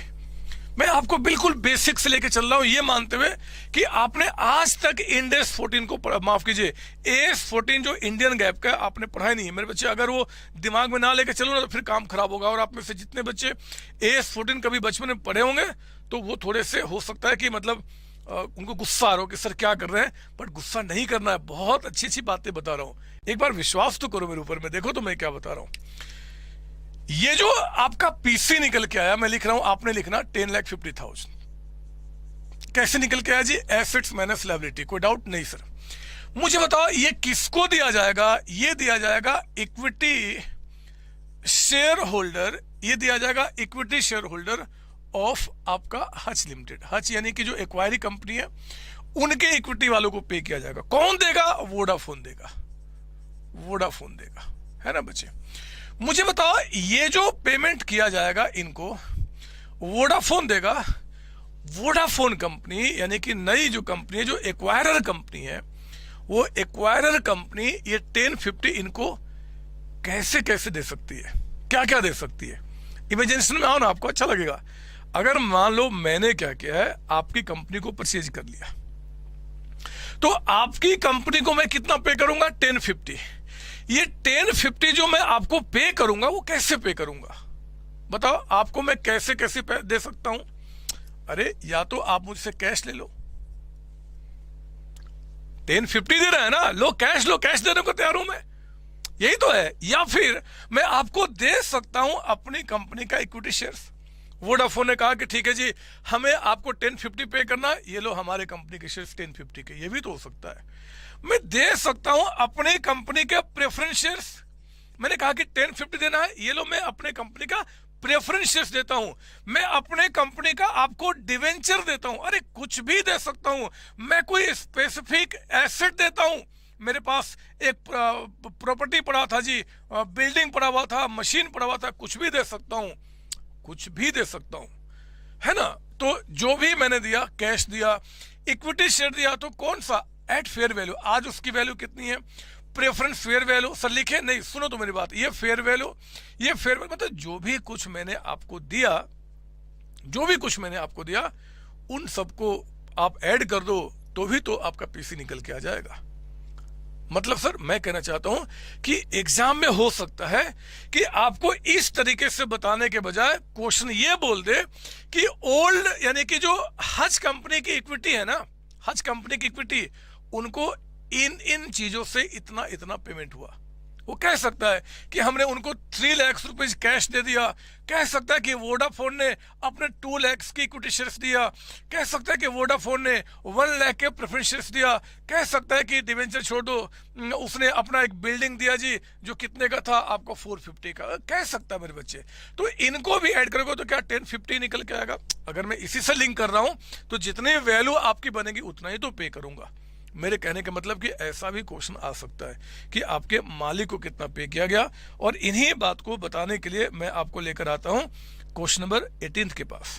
18 ध्यान रखना, ये परचेज कंसिडरेशन जो होता है, it is the amount payable to equity share holder, only equity, क्योंकि मालिक यहां पे सिर्फ इक्विटी होते हैं, इनके सिवाय दूसरा कोई भी नहीं, कोई भी नहीं। पढ़ो ना क्वेश्चन नंबर 18। मैं अब इसको मिटाऊं और मैं आपको यहीं पे 18 क्वेश्चन दिखाऊं। 18 क्वेश्चन मैं आपको यहां पे दिखाऊं। लिखेंगे आप यहां पे सॉल्यूशन ऑफ क्वेश्चन नंबर 18 था आपका। कहता है 18 में कि balance sheet of Atlas limited as on 31 आपका 31 मार्च 2021। कहता है कि 31 मार्च को आपका एटलस, पता है ना एटलस कंपनी, इसकी भी स्थिति खराब हो गई है, ये भी कंपनी अब बिक ही जाएगी कुछ समय में, मुझे लगता है इस तरीके से। बट एनीवे कहता है कि balance sheet of Atlas limited as on 31 March 2021 is given below. Assets आपके 21 लाख के हैं।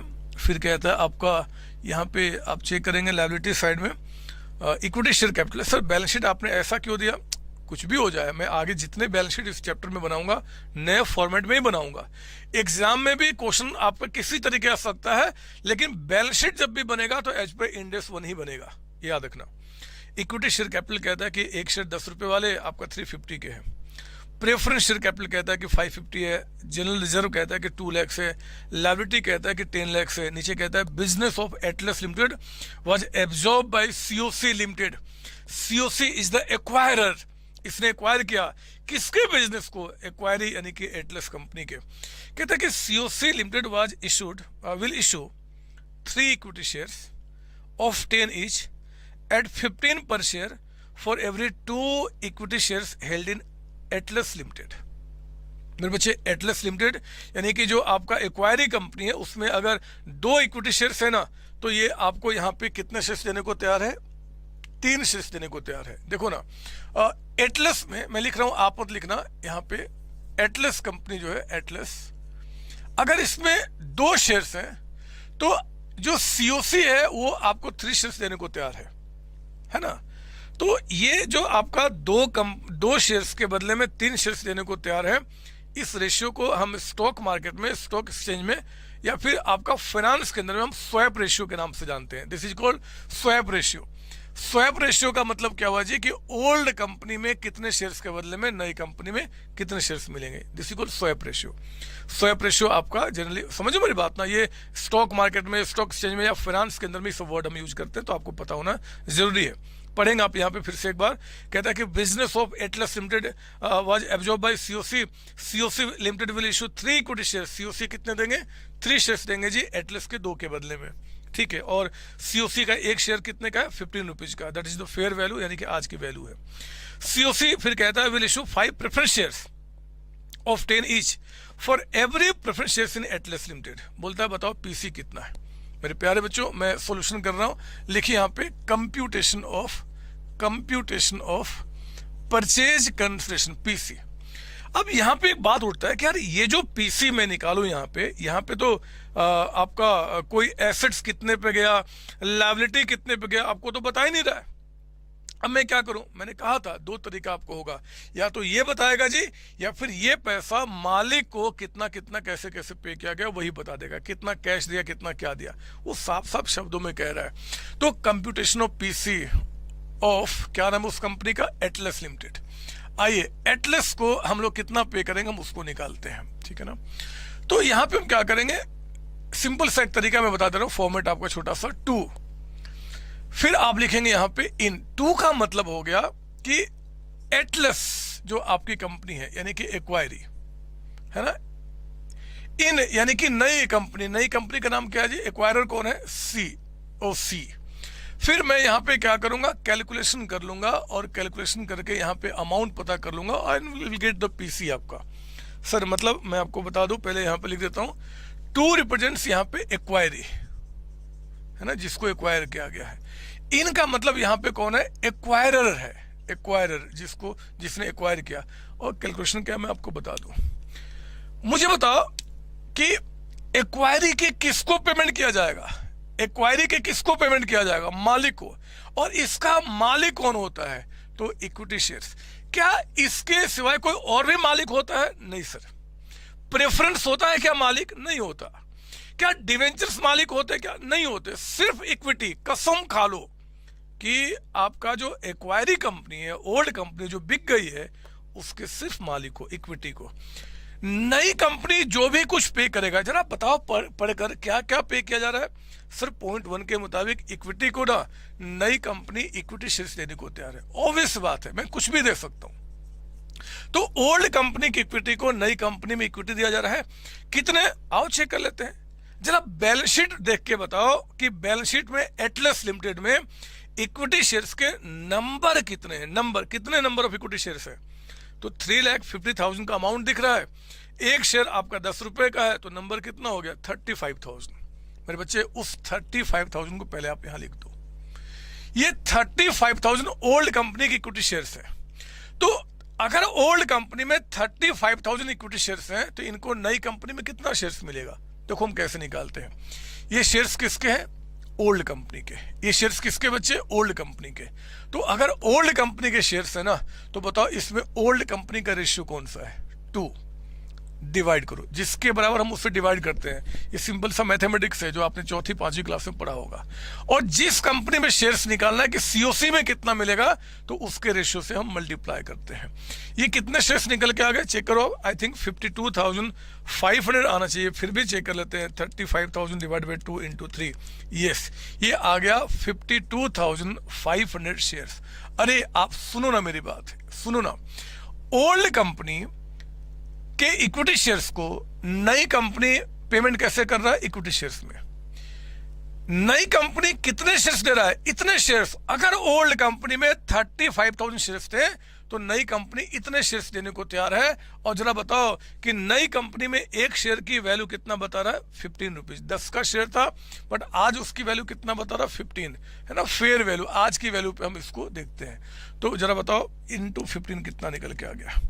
ये आ गया 7,87,500। मेरे बच्चे यही आपका पीसी हो गया, पीसी 7,87,500। कोई डाउट इसके अंदर में? नहीं सर, इट्स वेरी सिंपल। हमारे पास अगर जो कंपनी बिक रही है, जिसपे हमारा कंट्रोल हो रहा है, हमें उसको पेमेंट करना पड़ेगा। वो पेमेंट कितना करना होगा वो हमें डिसाइड करना होगा जी स्टेप नंबर 3 के अंदर में। और पीसी को निकालते समय हमने कहा कि हमारे पास दो तरीका है। एक तो आपको मैंने बताया नेट एसेट्स मेथड, आपका एसेट्स माइनस लायबिलिटी। एग्जाम में क्वेश्चन में या तो आपको ऐसे दिया रहेगा या फिर आपका नेट पेमेंट मेथड।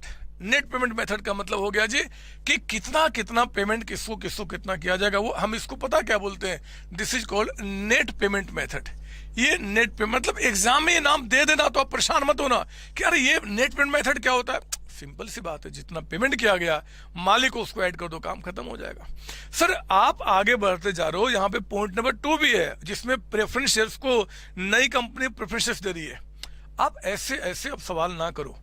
मैं आपको पहले से बता चुका हूं कि प्रेफरेंस वाले जो होते हैं they are not the owner of company. तो उनकी बात क्यों कर रहे हो आप? ये तो बोल सकता था पॉइंट नंबर 3 में कि क्रिएटर्स को हमने इतना पेमेंट कर दिया, डिवेंचर्स को इतना पेमेंट कर दिया, थोड़े कंसिडर कर लूंगा। अरे राह पे चलते हुए बहुत लोग मिलते हैं, सबको हाय हेलो थोड़े करते हो। अपने जो होते हैं उन्हीं ना, यहाँ पे अपना सिर्फ इक्विटी है, इक्विटी को कितना पेमेंट किया गया वो आपका बात है। कोई डाउट इसके अंदर में? और हाँ, इसको हम बोलते हैं नेट पेमेंट। एक्चुअली ये जो मेथड है ना, ये वाला आपका, ये कहते हैं प्रेफरेबल है, प्रेफरेबल मेथड। प्रेफरेबल का मतलब होता है कि प्रैक्टिकल क्वेश्चन, ऐसे तो रियल लाइफ में ऑब्वियस बात है, रियल लाइफ में जो ये अमाउंट आएगा बच्चे पेमेंट हम उतना ही करेंगे। अब आप बड़े बच्चे हैं, आपको इतना समझाने की जरूरत नहीं है, जितना वैल्यू आएगा उतने ही तो पे करूंगा। लेकिन एग्जाम में क्या होता है ना कि कभी कभी आपको क्वेश्चन आ गया पीसी निकालने का और दोनों ही मेथड की इंफॉर्मेशन है, मतलब कुछ एसेट्स लायबिलिटी के बारे में बता देगा कि भैया एसेट्स इतने पे, लायबिलिटी इतने पे, और कुछ आपका पेमेंट भी बता देगा जी कि मालिक को कितना कितना पेमेंट किया गया। ऐसा क्वेश्चन आएगा, मैं भी आपको दिखाऊंगा, बड़े बड़े क्वेश्चन 16 मार्क्स में सब निकल के आए हुए हैं। तो पॉसिबिलिटी है अगर क्वेश्चन ऐसा आ जाता है तो अब मैं क्या करूं, क्योंकि ऐसे रियल लाइफ में क्या होगा, इससे निकालो चाहे इससे निकालो, पीसी तो सेम आएगा रियल लाइफ में। एग्जाम में डिफरेंट आ सकता है क्योंकि this is not real life. Exam में एग्जामिनर परेशान करने के लिए यहाँ पे कुछ आपके क्लॉजेस डाल देगा और इससे अलग आंसर, इससे अलग आंसर निकल के आएगा। मैं क्या करूं, तो दिस इज प्रेफरेबल मेथड। अगर हम कोई भी क्वेश्चन को सॉल्व करेंगे, किसी भी क्वेश्चन को सॉल्व करेंगे, हमारा मोटिव होगा पहले ये पता चल जाए कि भैया ओल्ड कंपनी के इक्विटी को कितना कितना पेमेंट किया गया, वो बता दो। अगर आप मुझे ये बता दोगे तो फिर हम इसी से निकालेंगे। अगर ये नहीं बताओगे तब ये काम करेंगे। मेरे बच्चे यहाँ पे कई सारे एजम्पशन है रियल लाइफ एग्जाम के लिए। एग्जाम के लिए यहाँ पे कई सारे एजम्पशन है कि अगर मान लो किसी एसेट्स के बारे में ना बताओ कितने में गया तो बुक वैल्यू मान लेना, लायबिलिटी के बारे में कुछ ना बताओ तो क्या मानेंगे। यहाँ एजम्पशन है, इसलिए हम इतना ज्यादा इसको फेवर नहीं करते हैं। हम पूरी कोशिश करेंगे कि इससे हमारा पीसी निकल के आ जाए, नहीं निकलता तो ही हम यहाँ पे जाएंगे। कोई डाउट इसके अंदर में? नहीं सर, आओ ना। जब बात उठी गई है तो हम एक क्वेश्चन नंबर 19 देख लेते हैं।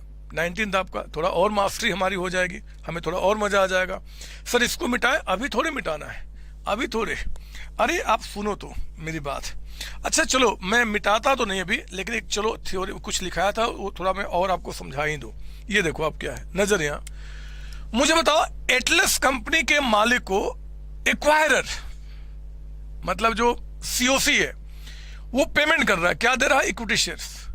आप मुझे बताओ सीओसी इनको क्या क्या दे सकता है? इक्विटी भी दे सकता है, अपनी कंपनी का प्रेफरेंस शेयर्स भी दे सकता है, अपनी कंपनी का डिवेंचर भी दे सकता है, अपनी कंपनी का कैश भी दे सकता है, अपनी कंपनी का आपका कोई एसेट्स भी दे सकता है, बहुत चीजें कुछ भी दे सकता हूं।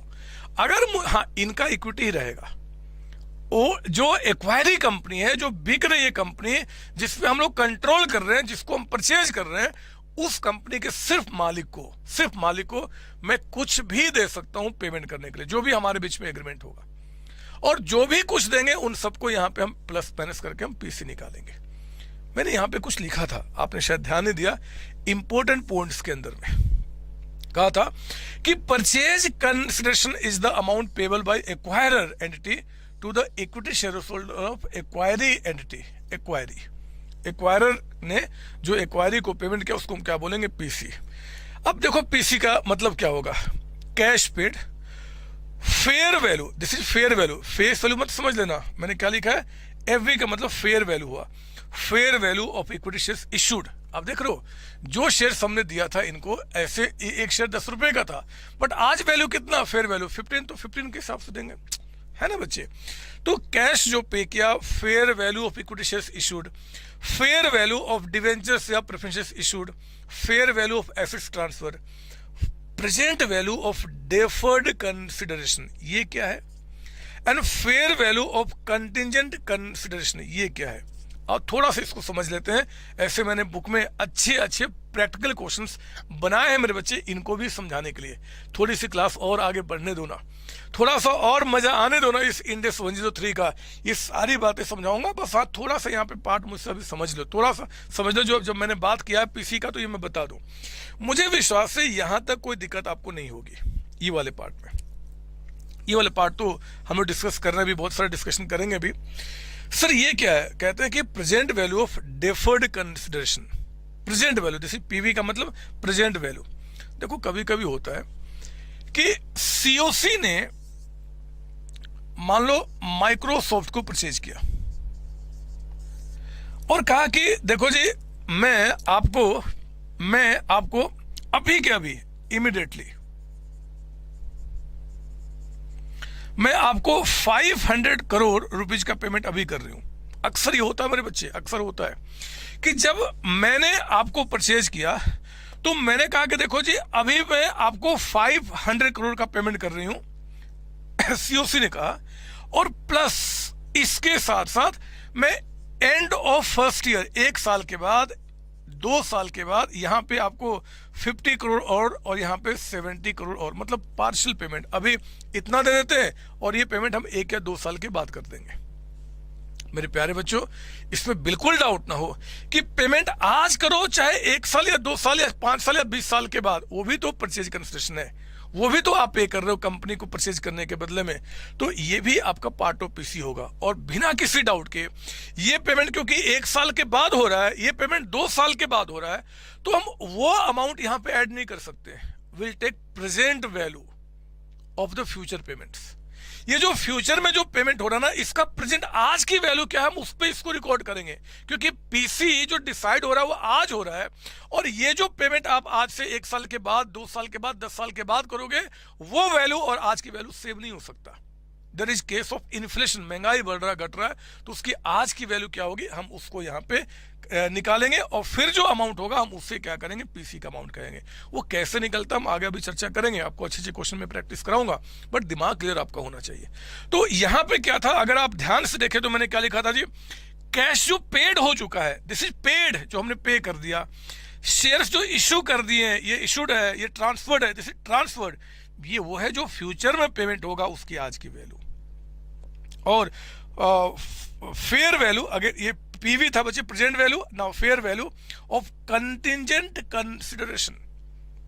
सर अब ये क्या है, ये देखो एक्चुअली इसलिए तो कहा इंडेक्स 103 जो है ना बहुत ज्यादा वास्ट है एज कंपेयर टू हमारे इंडियन गैप एस 14 के।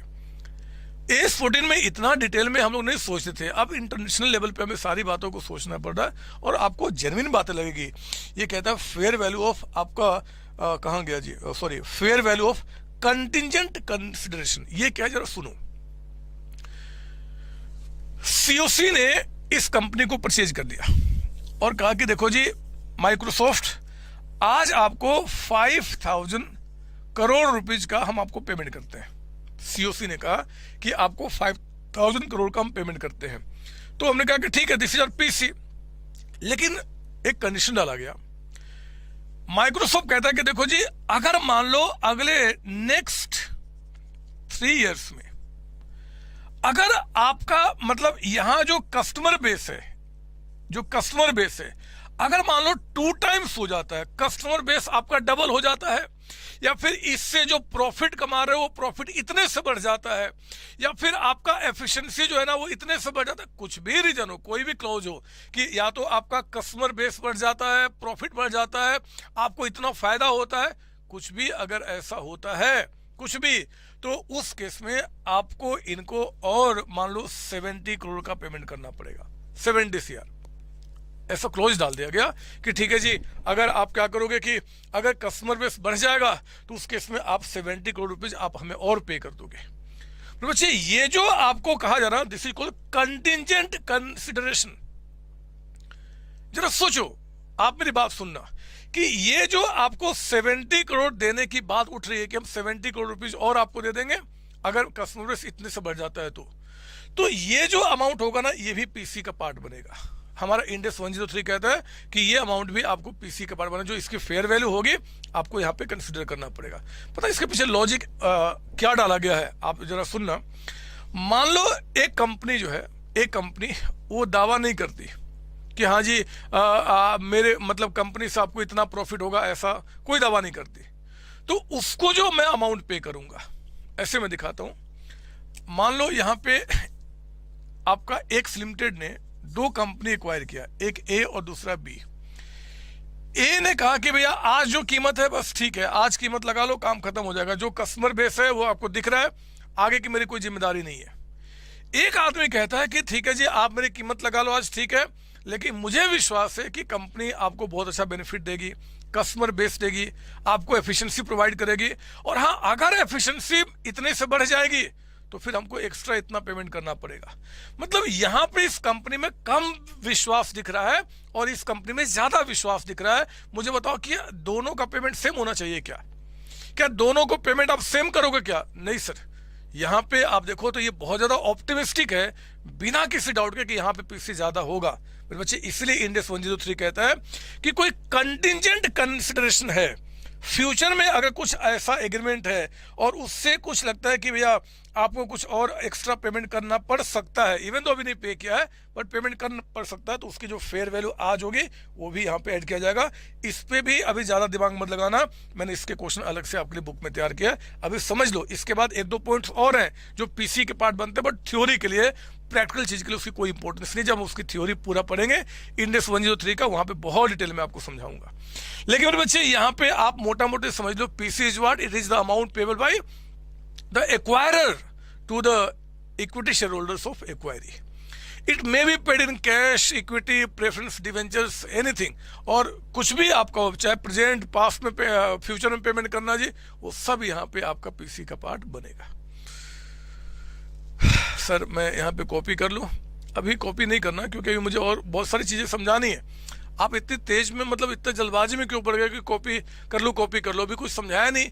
इंड एस 103 के मुताबिक काम हो रहा है आपका। यहाँ पे इंड एस अप्लाई होगा तभी जी जब आपका कोई एक्वायरर जो होगा वो ऑब्टेन करेगा कंट्रोल ऑफ वन और मोर बिजनेसेज। मैंने आपको बताया था अकाउंटिंग जो होगा आपका इसका दो पार्ट में, acquisition method and pooling of interest method.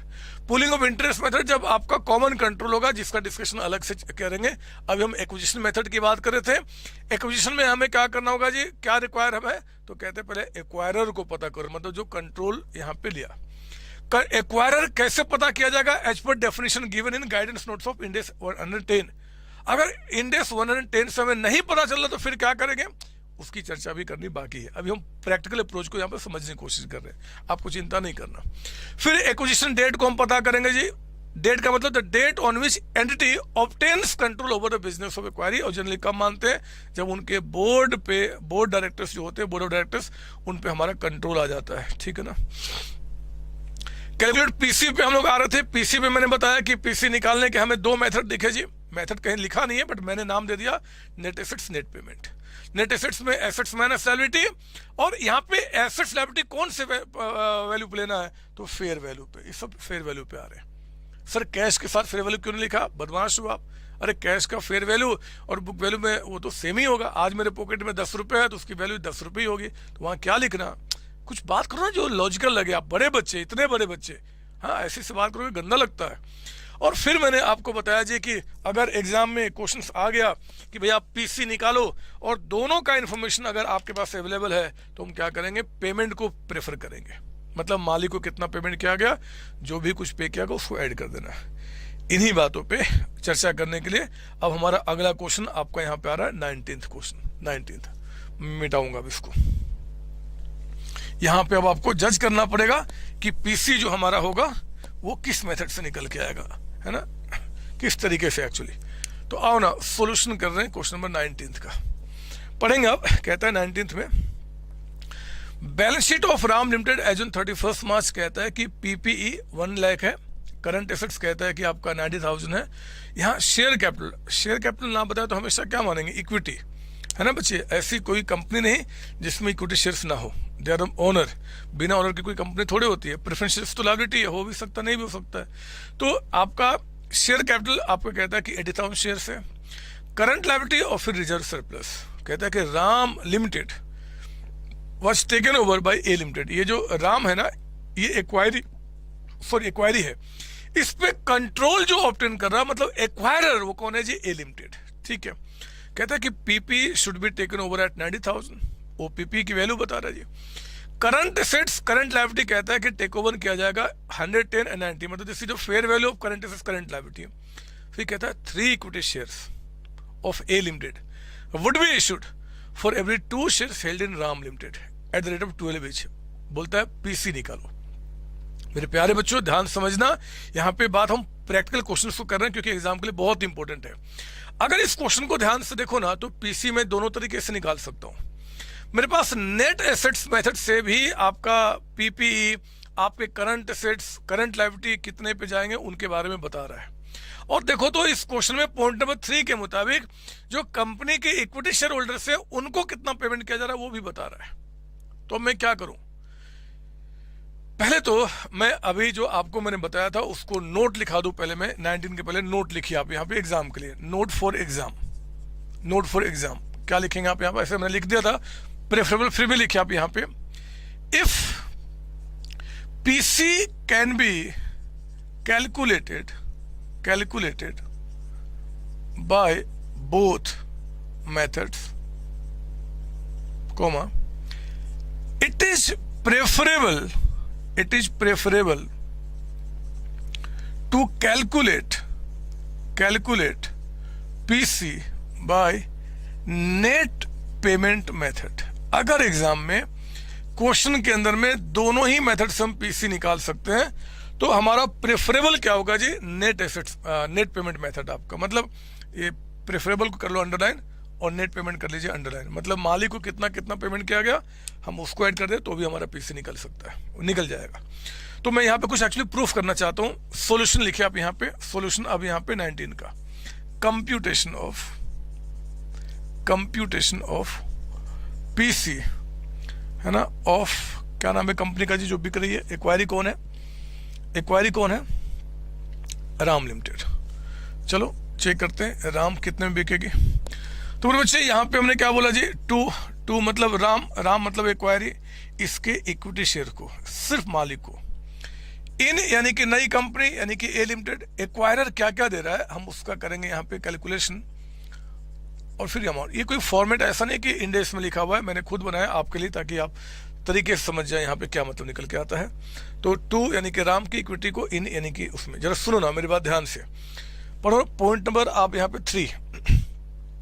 3 equity shares of A limited would be issued for every 2 shares in Ram, यानी कि इसके इक्विटी को नई कंपनी यानी कि एक्वायरर क्या दे रहा है जी, इक्विटी शेयर्स। स्वैप रेशियो क्या है, ओल्ड इज टू न्यू। जरा बताओ ओल्ड में कितने के बदले में कहता है 3 equity shares of A would be issued, A यानी कि नई कंपनी का 3 शेयर्स फॉर एवरी 2 शेयर्स यानी कि ओल्ड के 2 के बदले में 2:3 का रेशियो हो गया स्वैप रेशियो आपका।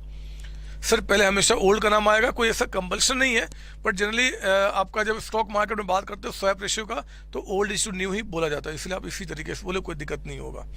तो मुझे बताओ जरा कि आपके ओल्ड नंबर ऑफ इक्विटी कितने हैं, क्वेश्चन नंबर 19 के अंदर में वो आप चेक करो। 80,000 का अमाउंट था शेयर कैपिटल, तो नंबर कितने हो गए 8,000, शेयर्स तो 8,000 है।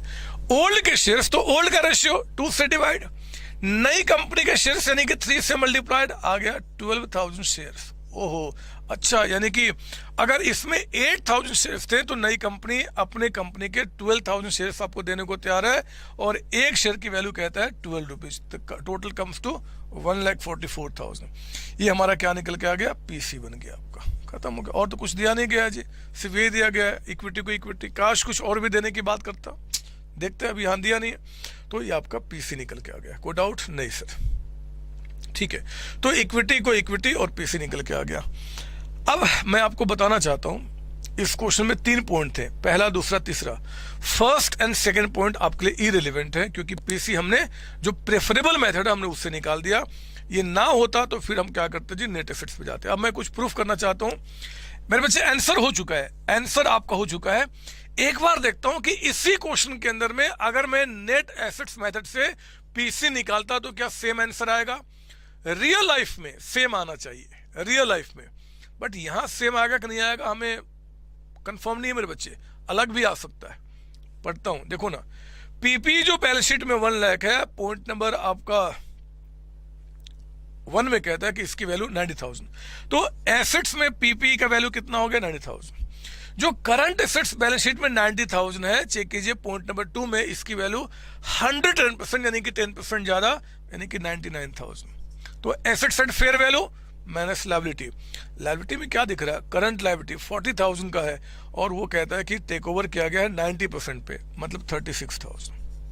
तो मुझे बताओ 1 कितना आ गया?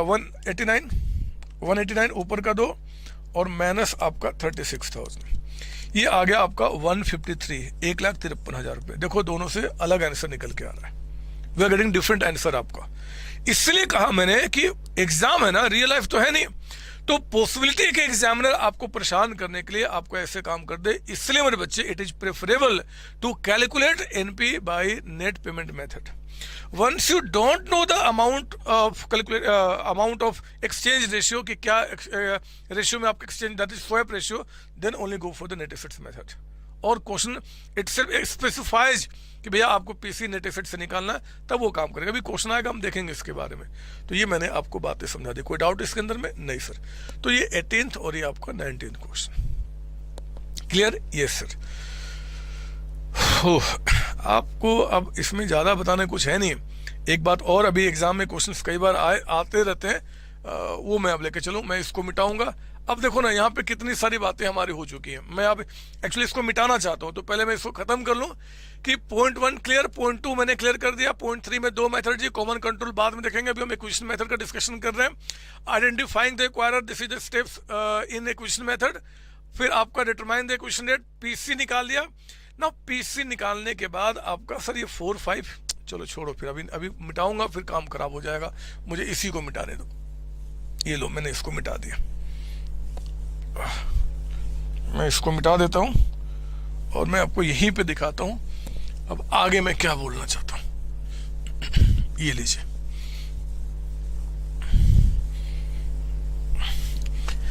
इसी में पीसी के अंदर में ही हमारा एक वर्ड है जो कि हमारे लिए बहुत इंपॉर्टेंट है और इसको हम लेके चलेंगे। लिखिए आप, पीसी के अंदर में एक हमारा नया वर्ड, आप हेडिंग डालेंगे, कॉन्सेप्ट ऑफ इंट्रिंसिक वैल्यू पर इक्विटी शेयर। लिखेंगे आप, कॉन्सेप्ट ऑफ इंट्रिंसिक वैल्यू पर इक्विटी शेयर।